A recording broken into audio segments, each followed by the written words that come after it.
మీ పిల్లల్ని ఎలా పెంచుతున్నారా? ఈ లోకం అనే ఆశల మీద కసి తీరటానికి పెంచుతున్నారా? ఈ ఉన్నత చదువులు చదివించి ఈ లోకంలో ఆనందాలని కరెన్సీ కట్టల కోసం పెంచుతున్నారా? దేవుని మీద కక్ష తీర్చుకోవటానికి దేవుడికి ఇష్టం లేని జ్ఞానం, ఈ లోక జ్ఞానం వెర్రితనముగా చేశానని దేవుడు అంటే ఆ వెర్రిని నువ్వు ఎంత రోషంగా నీ పిల్లలకి ఎటకారంగా దేవుని మాట కొట్టేసి ఎక్కిస్తున్నావే నీ పిల్లలకి. దేవుని పిల్లలారా, బైబిల్ చాలా గొప్పదర్రా. మీ పిల్లల్ని ఆ జ్ఞానంలో పెంచండర్రా. అందుకే దేవుడు బాధపడి ఒక మాట అన్నాడు. మత్తయి సువార్త 14:8 చూడండి ప్రియులారా. ఒకతే తన కుమార్తెని ఎందుకు పెంచిందో చూడండి. ఒకడు తన కుమారుడిని ఎందుకు పెంచుతున్నాడు? తల్లిదండ్రులు తమ పిల్లల్ని ఎవరి కోసం పెంచుతున్నారు? బైబిల్ని అంబరాన నిలబెట్టేవాళ్ళగా మీ గర్భం నుంచి వచ్చే మీ పిల్లల్ని నిలబెట్టండి. ఏమండి, కడుపులో ఉన్నాడండి యోహాన్ గారు. అప్పుడు మరియమ్మ వచ్చిందండి చూడడానికి, ఎలిజబెత్ని చూడడానికి వచ్చింది. గర్భవతిగా ఉన్నటువంటి ఎలిజబెత్ని. ఆ వందనం వచ్చిన విన్నాడటండి. ఆ వందనం వచ్చిన విన్నాడు. ఎలిజబెత్కు వందనం వచ్చిన చెప్పింది మరియమ్మ. అప్పుడు ఎలిజబెత్ గర్భంలో ఈ బాప్తిస్మ ఇచ్చే యోహాను ఉన్నాడండి. అప్పుడట గంతులు వేసాడని ఉందండి బైబిల్లో. వాట్ ఏ వండర్ఫుల్ అండి. యేసును కన్న తల్లి నా తల్లిని చూడడానికి వచ్చిందన్న సంగతిని విన్న కడుపులో ఉన్న యోహాను బాప్తిస్మ యోహాన్ అండి. అది ఎక్కడుందో మీకు తెలియడం, ఒకళ్ళు తెలుసుకోవడం కష్టం అవుతుందేమో. చెప్పానైనా లోకాసు వార్త 1వ అధ్యాయం 41 ఉందండి. ఎలిజబెత్ మరి యొక్క వందన వచనము వినగానే ఆమె గర్భములో ఉన్న శిశువు ఎవరనుకున్నారు? బాప్తిస్మిచ్చి యోహాను గంతులు వేశాడట. నా ప్రభువును కన్న తల్లి నా తల్లిని చూడడానికి వచ్చిందా అని. అలాంటి మహనీయుడండి బాప్తిస్మిచ్చి యోహాను. మీ పిల్లల్ని ఎవరి కోసం పెంచుతున్నారు? దేవుని కోసం కదా. ఈ లోకం అనే ఆశల మీద కసి తీరటానికి పెంచుతున్నారా? ఈ ఉన్నత చదువులు చదివించి ఈ లోకంలో ఆనందాలని కరెన్సీ కట్టల కోసం పెంచుతున్నారా? దేవుని మీద కక్ష తీర్చుకోవటానికి దేవుడికి ఇష్టం లేని జ్ఞానం, ఈ లోక జ్ఞానం వెర్రితనముగా చేశానని దేవుడు అంటే ఆ వెర్రిని నువ్వు ఎంత రోషంగా నీ పిల్లలకి ఎటకారంగా దేవుని మాట కొట్టేసి ఎక్కిస్తున్నావే నీ పిల్లలకి. 2వ దినవృత్తాంతాల గ్రంథము 22వ అధ్యాయము 3వ వచనం చూడండి, 7వ వచనం చూడండి, తర్వాత 12వ వచనం చూడండి. తర్వాత ముందు 3వ వచనాన్ని చదువుకుందాం. దినవృత్తాంతాలు 2వ గ్రంథం 22వ అధ్యాయము 3వ వచనం.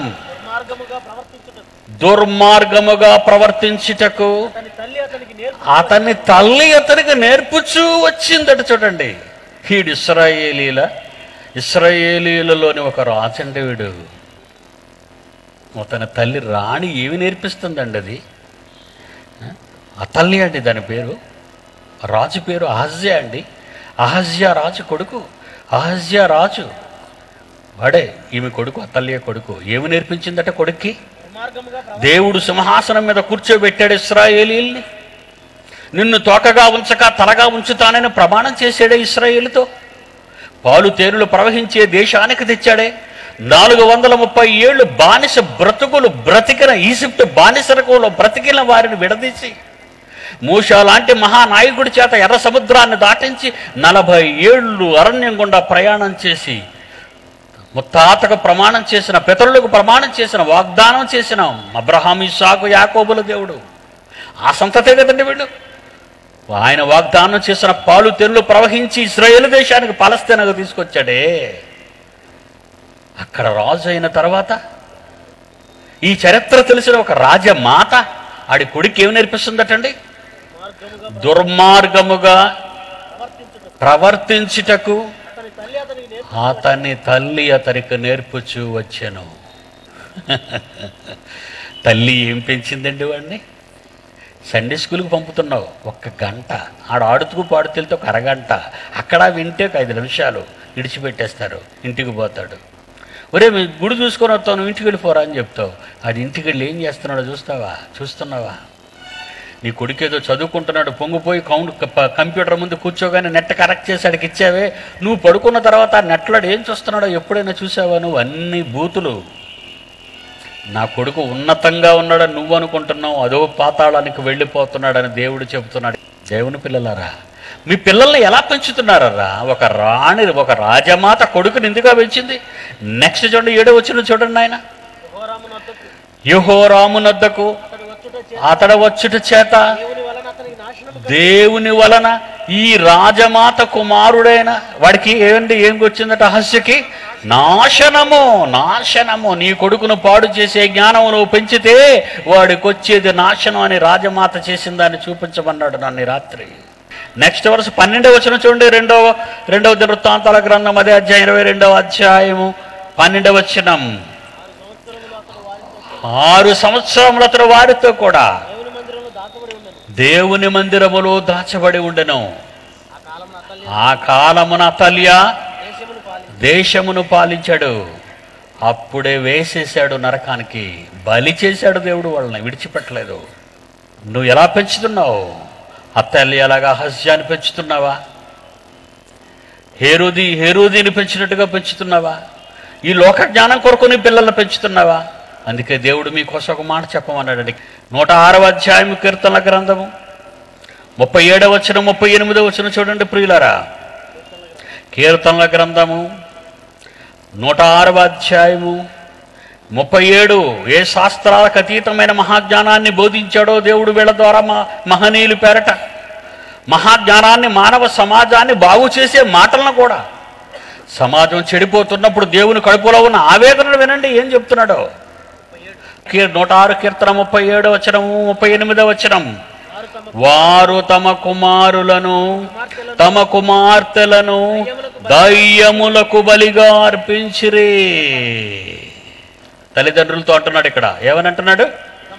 తమ కుమార్తెలను దయ్యములకు బలిగా అర్పించిరి. నిరపరాధ రక్తము అనగా తమ కుమారుల రక్తము, తమ కుమార్తెల రక్తము వలికించిరి. నీ పిల్లలను దేవునికి అప్పగిస్తున్నావా? ఏమండి, మీ అబ్బాయి అండి ఆస్ట్రేలియాలో చదువుతున్నాడండి. తర్వాత శవంగా డబ్బాలో పెట్టి మా ఇంటికి పంపించారండి. అవసరమా? ఆ చదువులకి బలి చేస్తావా బిడ్డ నీ పిల్లల్ని?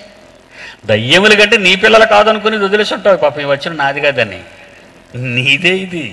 ఎన్నున్నాయో నీ కోసం చూడు. రాశాడు 2వ రాజుల గ్రంథము 16వ అధ్యాయము 3వ వచనం చూడండి. 2వ రాజుల గ్రంథము 16వ అధ్యాయము 3వ వచనం. అతడు ఇశ్రాయేలీల మందిరము నిలవకుండా యెహోవా వెళ్ళగొట్టిన జనులు చేసిన నీచమైన పనులు చేస్తూ తన కుమారుని అగ్నిగుండము దాటించెను. నీ పిల్లల్ని తండ్రి తన కుమారుడైన యేసును సిలువ వేయించాడండి. తండ్రి తన కుమారుడిని స్టెఫెనుని రాళ్లతో కొట్టించాడండి. తండ్రి తన కుమారుడైన యోహాను తమ్ముడైన యాకోబుని ఖడ్గముతో నరికించాడండి. దేవుని కొరకు అగ్నిగుండాలను దాటే దైవపుత్రులను బైబిల్ చూపిస్తుంటే నీ పిల్లల్ని అగ్నిగుండం దాటిస్తున్నావు. నిత్యాగ్నిగుండంలో పడవేయటానికి. ద్వితీయోపదేశకాండము 32వ అధ్యాయము 17వ వచనం చూడండి ప్రియులారా.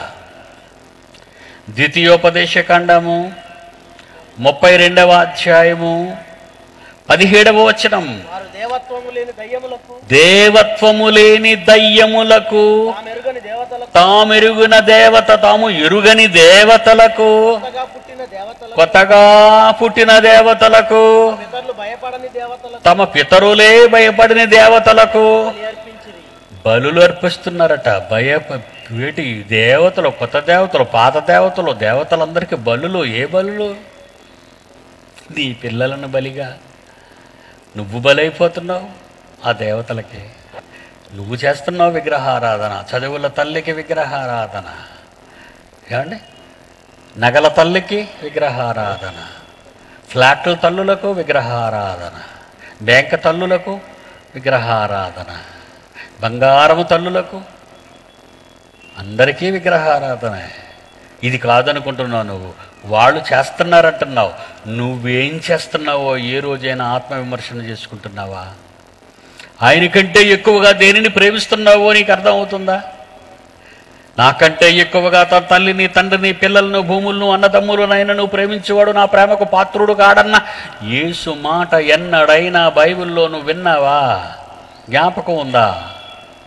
ఏ విగ్రహాలను ఆరాధించుచున్నావు? ఎవరినో చూసి ఏ విగ్రహాలను పూజిస్తున్నారని ప్రసంగాలు వలికిస్తున్నావే, నీ బ్రతుకేమైందో నువ్వు ఆలోచించావా? ఆలోచించండి. ఎక్కడికి వెళ్ళినా నిన్ను లేపేసే క్షణం వచ్చినప్పుడు లేచిపోతావు అడ్డంగా. నిన్ను గురిపెట్టింది ఎవరో తెలుసా? దేవుడు. వండర్ఫుల్ మై సన్, దేవుడు. ఆయన గురు పెట్టాడా? గుండు తప్పదు, గుండు తప్పదు, గుండె వీడక తప్పదు. దేవుని పిల్లలారా ఆలోచించండి మీరు. మనిషి దేనిని పెట్టుకున్నాడు? కొత్త దేవతలను, పాత దేవతలను, ఎన్నెన్నో దేవతలను వాళ్ళు పెట్టుకుంటున్నారంటున్నాడు. ఓకే, మరొక మాట చూద్దామండి. యెషయా గ్రంథం 57వ అధ్యాయం 5వ వచనం. యెషయా గ్రంథం 57వ అధ్యాయం 5వ వచనం. మస్తకి వృక్షముల క్రిందను, పచ్చని ప్రతి చెట్టు కిందను, లోయలలో, రాతి సందుల క్రింద పిల్లలను చంపువారులారా. చంపేస్తున్నారు మీరు, చంపేస్తున్నారు మరి పిల్లల్ని. ఏదో పచ్చగా ఉందనుకు చంపుతున్నారు, ఏదో ఎత్తుగా ఉందని రాతి సందులు గట్టిగా ఉందనుకుని అక్కడికి పంపుతున్నావు, పచ్చగా ఉందని అక్కడికి పంపుతున్నావు, రాతితో గట్టిగా ఉందని సందులలోనికి పంపుతున్నావు చాటుగాని కాదు. దేవుని జ్ఞానంలో పెంచకుండా ఈ ప్రపంచ పటంలో ఎక్కడికి పంపినా నువ్వే చంపుతున్నావని దేవుడు నీ మీద నింద వేశాడు. ఏమండి, ఏదో ప్రభు కృపల్లా మా అమ్మాయి అమెరికాలో సెటిల్ అయిపోయిందండి అయ్యగారి ప్రార్థన వల్ల. ఆ ప్రార్థన చేసినోడికి బుద్ధి లేదు, ఈ చెప్పుకున్నోడికి అంతకంటే బుద్ధి లేదు. దేవుడికి నీ పాపంలో పార్ట్నర్షిప్ ఇస్తావా? అది దేవుడు కృపట. మరలా ఆయన ఇంత మహాజీవ గ్రంథాన్ని రాసి నీ చేతికిస్తే మళ్ళీ ఆయన్నెందుకు అపరాధిగా నిలబడతావు? న్యాయస్థానంలో తప్పు చేస్తున్నావు. యెహెజ్కేలు గ్రంథం 16వ అధ్యాయం 20-21. యెహెజ్కేలు గ్రంథం 16వ అధ్యాయము 20-21. మరియు నీవు జాగ్రత్తగా వినండి, సెంటెన్స్ ఎంత అద్భుతంగా ఉంటుందో. దేవుడు తన మనసులో ఉన్న ఆవేదన, దేవుడు తన మనసులో ఉన్న ఆవేదనను చెప్తున్నాడు. ఇప్పుడు వినాలి మీరంతా, అండర్లైన్ చేయండి. నీవు నాకు కనిన కుమారులను కుమార్తెలను. మీరు ఎవరికి అన్నారనుకున్నారు పిల్లల్ని? మీరు కష్టపడితే పుట్టారు. ఎవరన్నారు? గర్భఫలము దేవుడిచ్చు బహుమానం, పిల్లలు యెహోవా ఇచ్చు బహుమానం, స్వాస్థ్యం. నేనివ్వాలనుకున్నాను, నీకు పిల్లలు వచ్చారు. నువ్వు కావాలనుకుంటే రారు, నేను ఇవ్వాలనుకుంటేనే వస్తారు. నీవు నాకు కనిన కుమారులను కుమార్తెలను. ఆ బొమ్మలు చదువులు తల్లి మింగివేయునట్లు, అమెరికాలో లాస్ ఏంజలస్ మింగివేయునట్లు, లాస్ వెగాస్ మింగివేయునట్లు, ఆస్ట్రేలియా మింగివేయునట్లు. ఏడు సువార్త ప్రకటించడానికి వెళ్ళారా వాళ్ళు? అక్కడికి దేవుని జ్ఞానాన్ని పట్టుకుని వెళ్ళారా? అక్కడికి ప్రకటించడానికి వాళ్ళు న్యూయార్క్ దేవుని జ్ఞానాన్ని పట్టుకుని వెళ్ళారా? ఆస్ట్రేలియా దేవుని జ్ఞానాన్ని పట్టుకుని వెళ్ళారా? ఏదో అక్కడుంది, ఏదో అక్కడుంది కనుక నీ పిల్లల్ని అక్కడికి పంపుతున్నావు. అది ఆశీర్వాదం అని నువ్వు మోసపోతున్నావు. వినండి దేవుని మాట. నీవు నాకు కనిన కుమారులను కుమార్తెలను ఆ బొమ్మలు మృంగివేయునట్లు వాటి పేర వారిని వధించావు. నా పిల్లలను వధించి వాటికి ప్రతిష్ఠించావు. నా పిల్లలు ప్రతిష్ఠించి వాటికి అప్పచెప్పేస్తావా? ఈ చదువుల తల్లికి, ఉద్యోగాల తల్లికి, ఈ వ్యాపారాల తల్లికి, బాగా వినాలి, దేవతలంటే ఏమనుకుంటున్నారు మీరు? అందాల పట్టణపు తల్లికి, ఆ బిజినెస్కి, ఆ వ్యాపారానికి అంత దూరం వెళ్ళి అప్పచెప్పుతున్నావు నా పిల్లల్ని. నా పిల్లలు వాళ్ళని నీ చేత కనిపించాను నేను. నువ్వు కనాలని నీ గర్భాన్న వేశాను. అది నేను నీకు ఇచ్చిన బహుమానము, అది నా స్వాస్థ్యం. నమ్మి నీ చేతిలో పెడితే, నమ్మి నీ కడుపులో వేస్తే నీవు నా పిల్లలను, నా కుమార్తెలను కుమారులను వధించితివి. నా పిల్లలను వాటికి ప్రతిష్ఠించేశావు. 23వ వచనం, ఇంతగా చెడుతనము జరిగించి నందుకు నీకు శ్రమ మిగులుస్తాను నేను. ఎక్కడికి పంపించేస్తున్నారు పిల్లల్ని? బైబిల్ ఓపెన్ యూనివర్సిటీ ఇండియా ఇంటర్నేషనల్గా పంపండి. అది న్యూయార్క్లో లేదు, అది లాస్ వెగాస్లో లేదు, అది ఆస్ట్రేలియాలో సిడ్నీలో లేదు, అది రష్యాలో మాస్కోలో లేదు. మహాజ్ఞానాన్ని ప్రబోధించే ఈ ప్రపంచ పటంలో ఆరిన నేల మీద ఎక్కడా లేని ఈ మహాజ్ఞానాన్ని ఈ శతాబ్దంలో దేవుడు ఆకాశం అంత ఎత్తి ఎందుకు ఎత్తుతున్నాడో తెలుసా? మీసం మెలిసిన మహనీయుడు అన్న వాణ్ణి తిప్పి కొట్టడానికి, లోక జ్ఞానాన్ని అజ్ఞానం అని పిచ్చి జ్ఞానం అని చెప్పటానికి సవాలు చేశాడు పీడి సుందర్రావు. మీకు తెలుసు, అది ఎక్కడో 4 గోళ్ల మధ్య పెట్టలేదు ఈ బడి. ప్రజల మధ్య సవాలు చేస్తున్నాడు. ఎవడైనా ఉంటే రమ్మంటున్నాడు. అంటే ఇంత ధైర్యంతో, ఇంత సాహసంతో ఈ మహాజ్ఞానం ప్రకటింపబడుతుంది అంటే అది పీడి సుందర్రావుది కాదు, దేవునిది. అది దేవునిది. యెహెజ్కేలు గ్రంథము 20వ అధ్యాయం 26వ వచనం చదువుకుందాం ప్రియులారా. యెహెజ్కేలు గ్రంథము 20వ అధ్యాయము 26వ వచనం చదువుకుందాం. తొలిచూలునే అగ్నిగుండం దాటిస్తున్నావు, తొలిచూలునే అగ్నిగుండం దాటిస్తున్నావు. శ్రేష్టమైన వాటిని నాకివ్వకుండా, శ్రేష్టమైన నీ పిల్లలను నాకివ్వకుండా దేవతలకు అంటగడుతున్నావా? దేవతలకు బలిచ్చిస్తున్నావా? వాళ్ళ సేవలో ఉంచేస్తున్నావా? వాళ్ళ అర్పణలో ఉంచుతున్నావా? దేవుడు దీవించాడని డబ్బు సంపాదన దీవెని అనుకుంటున్నావా బిడ్డ? నువ్వు గొప్ప ఉద్యోగము, గొప్ప జీతం అని అది దేవుడు దీవెని అనుకుంటున్నావా? నువ్వు ఒకని కలిమి విస్తరించుట తన జీవానికి మూలం కాదన్నాడు దేవుడు. రబ్బు నీ స్థలం ఎక్కడా అని అడిగినప్పుడు యేసుని వచ్చి చూడు అన్నాడు. ఏంటి చూస్తాడు? వచ్చి నక్కలకు బొరియలున్నవి, ఆకాశ పక్షులకు గూళ్ళున్నవి. నేనెవరినో తెలుసా? కలిగి ఉన్నదేదియు నేను లేకుండా కలుగలేదని వ్రాయబడిందే. ఈ ప్రకృతి, సృష్టి, విశ్వం పుట్టడానికి కారణమైన నేను, కలిగి ఉన్నదేదియు నేను లేకుండా కలగలేదనుకునే నేను ఈ లోకానికి వచ్చిన తర్వాత నాకు గూడు లేదు. నువ్వు తలవాల్చుకోవలసింది ఇక్కడ కాదు. నరులారా తిరిగి రండని పిలిచిన కన్న తండ్రి హక్కున చేరి గుండెను తలవాల్చాలి. నీ కన్న తండ్రి గుండెని తలవాల్చాలి. నీ తల 60 ఏళ్ల జీవితంలో ఏమి సంపాదిస్తావు? ఏమి సుఖపడతావు? 63 ఏళ్ల నా జీవితంలో లేని రోగాలన్నీ చోటు చేసుకున్నాయే. షుగర్ అంటాడు, బీపీ అంటాడు, అల్సర్ అంటాడు,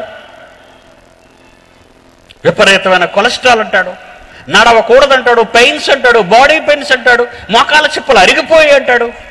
ఈ ఎందుకండి ఈ పాపిష్టి బ్రతుకు కోసం ఆరాటం? అనుభవానికి వచ్చిన నువ్వు నీ పిల్లలను కూడా అదే ఆరాటం కోసం పెంచుతున్నావా సోదరా, సోదరిమణి? ఈ లోకములో ఉన్న ఈ జ్ఞానం, ఈ లోక జ్ఞానం అనే దేవతకి, చదువులనే దేవతకి, అందమనే ఈ దేవతలకు అప్పగిస్తావా నీ జీవితాన్ని, నీ పిల్లల జీవితాన్ని? అదేనా నీ బ్రతుకు? అనంతమైన జీవితం. విత్తనం చస్తే గాని ఎలా ఫలించదో, బ్రతకదో అదే నిజం తెలిసిన నువ్వు నీ మరణం తరువాతే నీ మహా జీవితం ఆరంభమవుతున్న పచ్చి నిజాన్ని ఇంకా గ్రహించలేదా నువ్వు? ఆ జీవితం కోసం ఆరాటపడటం లేదా నువ్వు? చనిపోతే బ్రతుకుందన్న సంగతే నీకు తెలీదా? నీకు ఎందరో మాయమైపోయారండి, ఎందరో అస్తమించిపోయారని మన కళ్ళ ముందు జారిపోతున్నారండి. ఈ ప్రపంచ దేవతలను నమ్ముకున్న వారు నీ కళ్ళ ముందు రాలిపోయే స్థితిని చూస్తుంటే ఈ విశ్వమే మండిపోయే రోజులు ఆసన్నమవుతాయనే సంగతి, ఆసన్నమవుతున్నవన్న సంగతి నువ్వు ఈ రాత్రి గ్రహించకపోతే ఈ భూమి మీద నీకు మిగిలేది ఏమీ లేదు. ఎందరి చరిత్ర మన కళ్ళ ముందు ఉందర్రా. అంతకంటే నువ్వు సంపాదించగలవా? అంతకంటే అధికారాన్ని చేజిక్కించుకోగలవా? చేజిక్కించుకోలేవు. నీ కళ్ళ ముందే ఎందరో నటులు, మహానటులు జీవించారు, పాత్రలు పోషించారు, దేవతలకు అమ్ముడుపోయారు. ఇలా అమ్ముడుపోయిన వారంతా నీ కళ్ళ ముందే రాలిపోయారు. నువ్వు కూడా వాళ్లలో రాలిపోవడానికి సిద్ధపడుతున్నావా? లేదా నీ కన్న తండ్రి నీ కోసం ఎదురు చూస్తూ నరులారా తిరిగి రండనే ఆహ్వానం పలుకును వినడానికి ఇష్టపడుతున్నావా? అయితే ఈ రాత్రి నీ హృదయాన్ని తెరుచుకోవాలి నీ తండ్రి వైపు. నాన్న, నువ్వు కోరుకున్నట్టుగానే నీ దగ్గరికి వస్తానని చెప్పాలి. మీరు తండ్రి నువ్వు నాకు ఇచ్చిన పిల్లలు నీ కొరకే ఇస్తాను అని చెప్పాలి.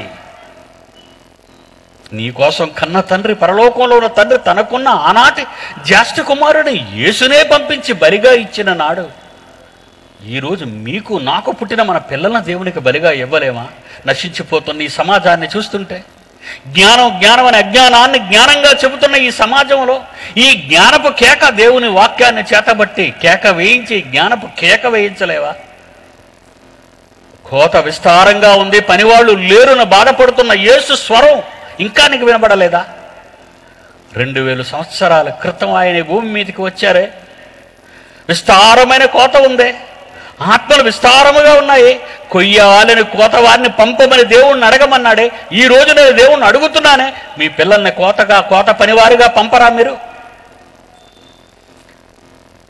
కోట్ల కొలదిగా డాక్టర్లు ఉన్నారు, లక్షల కొలదిగా ఇంజనీర్లు ఉన్నారు, కోట్ల కొలదిగా రాజకీయ నాయకులు ఉన్నారు, లక్షలుగా నటులు ఉన్నారు. అన్నీ నిండిపోయాయే, అందరూ నిండిపోయారే. కానీ నిండనిది ఒకే ఒకటి, అది దేవుని కోరిక. మారుతున్న ఈ సమాజంలో, ఈరోజు మీ కళ్ళతో మీరు చూస్తున్న ఈ సమాజాన్ని కాపాడటానికి మీకు గర్భఫలాలుగా ఇచ్చిన మీ పిల్లలు నిలబడాలి. నిలబడకపోతే ఈ రాష్ట్రం మారదు, నిలబడకపోతే ఈ దేశం మారదు. పౌరుషాల కోసం, రోషాల కోసం పదవులను చేజిక్కించుకొని మరలా వాళ్ళ స్వార్థ ప్రయోజనాల కోసం ఆ పదవులకు రాజీనామాలు చేసి మరలా అదే పదవులకు మళ్ళా నిలబడి ఈరోజు మళ్ళీ ప్రతి ఇంటికి తిరుగుతున్నారండి. ఇలాగ ఎన్నిసార్లు ఎన్నికలు, ఎన్ని కోట్ల రూపాయల ఖర్చు, ఎంత ప్రజాధనాన్ని కొల్లగొడుతున్నారు ఈరోజు ఈ సమాజంలో. ఎవరైనా ఆలోచిస్తున్నారా? మీకు తెలుసు కదా ఇదంతా. దాన్నిక మనం మార్చలేము, ఈ వ్యవస్థనిక మార్చలేం. మనం మార్చవలసింది కొందరినైనా అగ్నిలో నుండి లాగమన్నాడు, కొందరినైనా కాపాడమన్నాడు. ఈ చదువుల తల్లి, చదువుల దేవతకు లొంగనివాడు, విదేశీ బ్రతుకుల కోసం ఆరాట పడనివాడు, వ్యాపారాల దేవత పేర్లలో ఉండకుండా కాపాడాలని మిమ్మల్ని కాపాడడానికి రమ్మన్నాడు. కోత విస్తారంగా ఉందని. వీళ్ళందరినీ మార్చరా మీరు? వీళ్ళందరి మార్పు కోసం మీరు ఆలోచించరా? మీరు ఎలా నిద్రపోతున్నారో చెప్పండి. మీరు ఎలా నిద్రపోతున్నారు? ప్రతి రాత్రి అండి మనసుకు ఎప్పుడైతే మైండ్లోకి వస్తుందో, నిద్రపోతాను అనుకునే టైంకి ఇది మనసులోకి రాగానే లేచి కూర్చుంటానండి. ఇలా రాత్రి తెల్లవారులు నేను ఎన్నిసార్లు జ్ఞాపకం, అన్నిసార్లు మంచం మీద లేచిపోతుంటాను ఒంటరిగా. సమాజం అంతా గాఢ నిద్రలోనికి పోయిన ఈ వేళ ఆ తండ్రి తన కుమారుణ్ణి పంపితే ఈ ప్రపంచం అంతా ఏమైపోద్ది? 4.9తో రాజధాని గడగడలాడింది 2 రోజుల క్రితం. మనం నిలబడిన ఈ నేల 10 సెకండ్ల కదిలేసరికి ఇళ్లలో ఉన్నవారు ఢిల్లీ వీధుల గుండా పరిగెత్తారు, చండీగఢ్లో ఉన్నవారు వీధుల గుండా పరిగెత్తారు. ఎప్పుడు కదులుతుందో ఈ నేల తెలియదు, ఎప్పుడు పగులుతుందో సముద్రాల కింద ఉన్న భూమి మీకు తెలియదు. అదే పగిలితే నీరే సమాజం మీదకి వస్తే, అలా పగిలితే మన ఇల్లు, కట్టుకున్న ఇల్లు పేకమేడల్లా కూలిపోతే, కుటుంబాలతో పిల్లలతో ఆ మధ్యకు వెళ్ళి మనం మరణిస్తే, దేవుడు తలచుకుంటే ఏ క్షణాన్నైనా మనం మాయమైపోతాం. ఆ దేవుడికి మీరు భయపడరా? ఆ దేవుని మాటలు మీరు వినరా? ఆ దేవుని కొరకు మీ జీవితాలు అర్పణ చెయ్యరా? చెయ్యండి.